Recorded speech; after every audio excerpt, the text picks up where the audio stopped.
If you own a profitable business, I can guarantee you right now that you can save money on taxes using pass-through entity taxation. Now in this video, I will explain to you in a plain language, not some mumbo jumbo tax language, but in a plain language, how this tax works, how PTET, pass-through entity taxation works, and how your business can get a write-off, reducing your tax liability. Every business owner, every profitable business owner should be paying pass-through entity tax to save money on taxes. Sounds like an oxymoron, doesn't it? Well, let's get started so I can show you exactly how this works.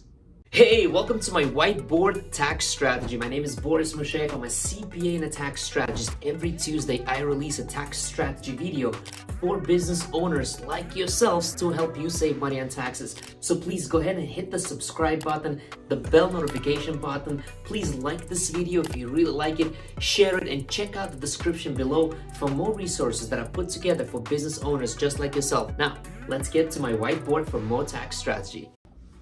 Hey, awesome. All right, cool. So let's get down to another whiteboard tax strategy. So like I said, today we're going to talk about pass-through entity taxation. So I've broken this down to you in 3 steps. As always, I try to keep it simplified for you, the business owner, so that you can understand the tax strategy, but most importantly, use it right away in your business. And that is the goal of yet another video that I've put together for you on YouTube. Now, we're definitely going to talk about what is the PTET, which is pass-through entity taxation, and how does it work. You must understand what it is and how it works in order for you to use it as a tax strategy. Because if you don't know how this works, you can't explain it to your accountant. And I can tell you right now, your accountant most likely does not know about this tax strategy. Don't be surprised. It's a new tax strategy, about 2 years old, and a lot of accountants are way too busy preparing your taxes than using a tax strategy for you, because this requires some type of knowledge and deadline to do. But if I teach you everything in this video, I promise you, you will be ready for it. I also have an example for you of our actual client, Stacy, who is a New York resident, who was able to benefit from this. I'll show you a case study. And like I said, we're also going to talk about a tax strategy. Now, without further ado, cup of tea, always. Let's kind of get started here. Oh, sorry about that. Cool. So what is a pass-through entity taxation? Now understand that when President Trump became a president in 2018, 17, 16, right? What are we? 16, I think, right? Man, this is bad. I don't know those years. But all I know is that in 2017, they passed the Tax Cuts and Jobs Act, right? Which is TCJA. Part of those reasons, besides the fact there was a tax cut to corporate taxes, they put a limitation of $10,000 on what's called a SALT, state and local income taxation. That means that you can no longer deduct state taxes more than $10,000 on your personal taxes. Now, before this law, anybody that paid state income taxes, okay, think about this.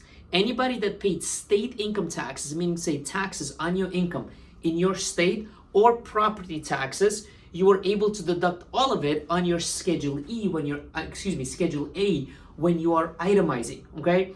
Now, after the passing of this law, the limit is now $10,000. Now, a lot of states were outraged. Like, what do you mean? Our constituents cannot deduct this as a deduction anymore. You used to be able, again, understand this, you used to be able to deduct the state income taxes and the property taxes on your personal taxes, but now the limit is $10,000. So if your property taxes are $7,000 and you paid $30,000 in state income taxes, altogether $37,000 will be limited to only $10,000, which has become a problem for a lot of people, especially business owners, because they pay a lot of state income taxes on a business profits, but they can't get a deduction past $10,000. So a lot of states were outraged.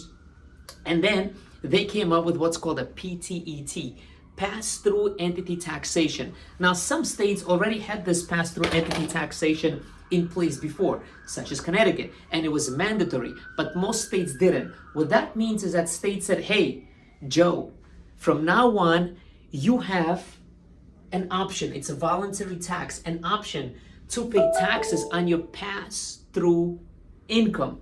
If you have an S corporation or a partnership and there's profits in that business, your state says, you know what, we're going to tax that to you if you choose to. Now you're like, whoa, what do you mean? Why would I want to pay an extra tax? Then the state says, and we're going to talk in the example about this here, but then you get a credit on your personal taxes, so you're not double taxed, but instead you bypass the $10,000. Because when you pay the PTET tax, it becomes a business tax deduction for you. Hear that?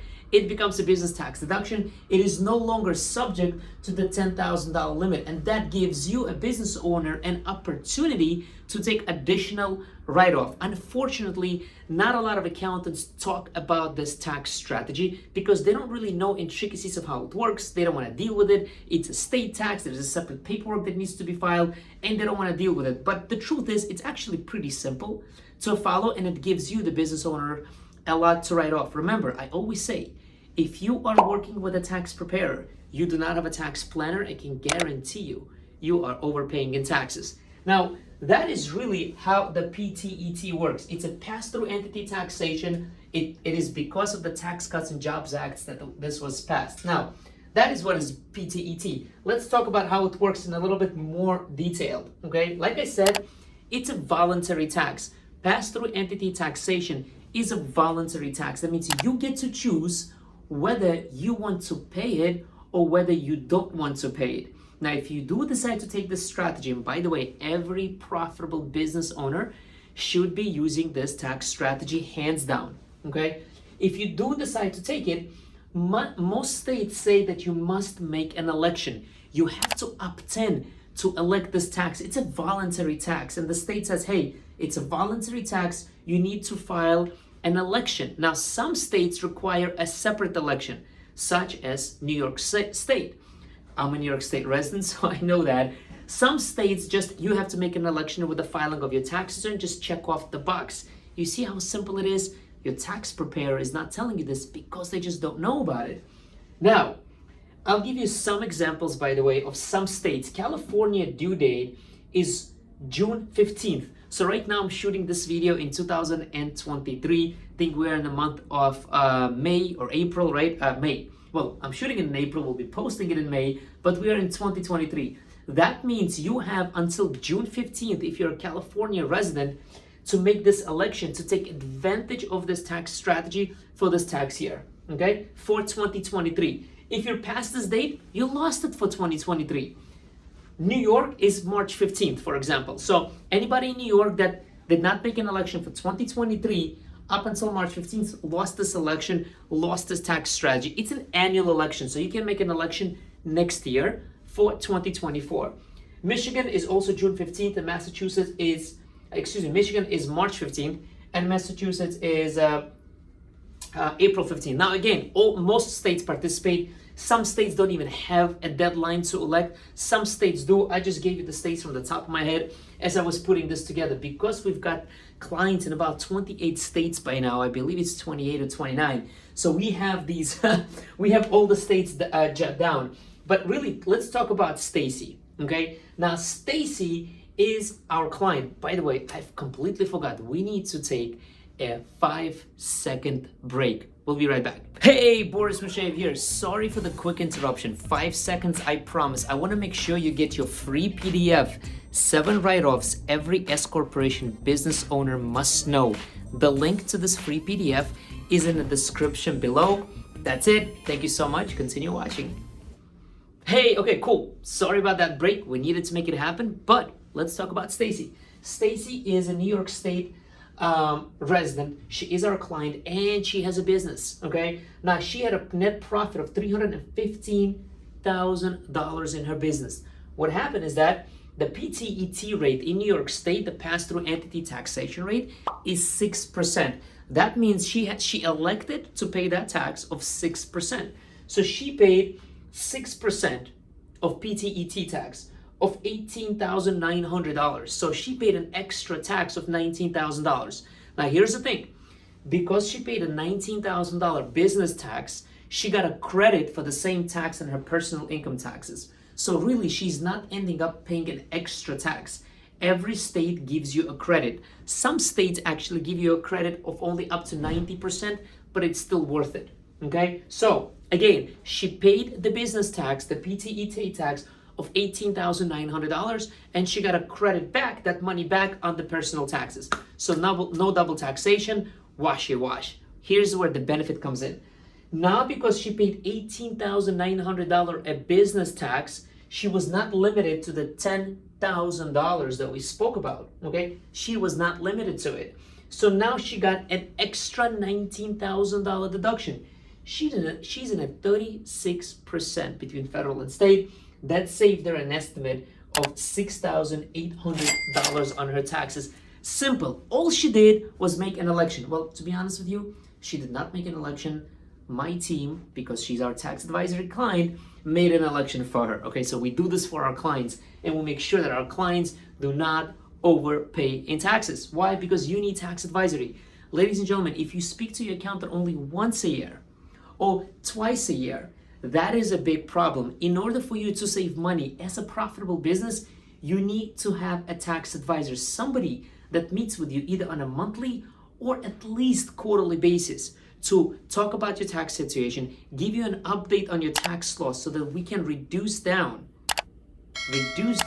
your taxable income to reduce your tax liability. Okay, so that is about Stacy. Now, let's talk about a tax strategy over here. How can you use it, and how can you make an election, and what are the rules that you should follow really to maximize this deduction? And we'll be right back after the break. Hey, thank you so much for watching the video. Just want to take this quick break, first of all, to say thank you. Second of all, I really need your help. I want to be able to help other business owners just like yourself save money on taxes by catching my channel and really finding my channel. Now, YouTube's algorithms works in a way that if it sees a lot of engagement on this video or other videos, such as likes, comments, or even subscriptions, it really helps the algorithm push this video to more business owners just like yourself. So please go ahead, help the brother out. Appreciate it, and let's continue with the tax strategy. Okay, cool. Let's talk about the tax strategy. So here's the tax strategy. Number one, like I said, make an election. After this video, Google your state or contact your accountant. But if you have an incompetent accountant, there will be a link for you to schedule a call if you would like to speak to us about this or about tax advisory services. But find out when your state or if there's a deadline in your state to make this election in 2023. When you find out and you're still eligible, right away, start making your quarterly estimated pass-through entity taxation payments. Most states are very, very strict about it, and they want you to make quarterly estimated payments. By the way, California says June 15th is due, it's a second quarter estimated payment due. You can make a PTET election with your estimated tax payment due by June 15th. So you must make this election, okay? Otherwise, they do put out hefty penalties and fees. Most states, I know New York definitely does. So find out and pay every quarter. Now you might say, well, Boris, does PTET make sense for me? Does it make sense for every business owner? Everybody. Every business owner, especially if you are a business owner that does not itemize your tax deductions. Why is that? Because IRS gives you this nice free gift standard deduction, right? Which is like if you're married, it's over $25,000, I think. I don't know the exact number over here. That's a standard deduction. That means you get a deduction on your personal taxes, and on top of that, if you pay PTET tax, whatever it is that you paid, like Stacy, you can get additional deduction through your business passed through to your personal. It's a big win-win for you. Believe me, if you have a profitable business, please find out about this tax strategy. I was probably one of the few people in the entire United States who was pounding our clients like, hey, we need to make an election, we need to pay this tax, this is going to give you a deduction. And now we're reaping the rewards of it, meaning when we're delivering tax returns to our clients for 2022, like, hey, by the way, this is how much you save money on PTET. This is how much, and all clients are just ecstatic about it because really nobody talks about it. Really nobody talks about it. So the message today is make sure you get your PTET tax deduction squared away. Now you might be in the states where the election is late and you have no other choice, just make sure you do it for 2024. Thank you so much for watching. There should be free resources below this video. I appreciate you. Make sure to subscribe, especially if you stayed all the way till the end. You're not a subscriber, please, I would appreciate you as a subscriber. Subscribe, like this video, share it, and hey, till the next time.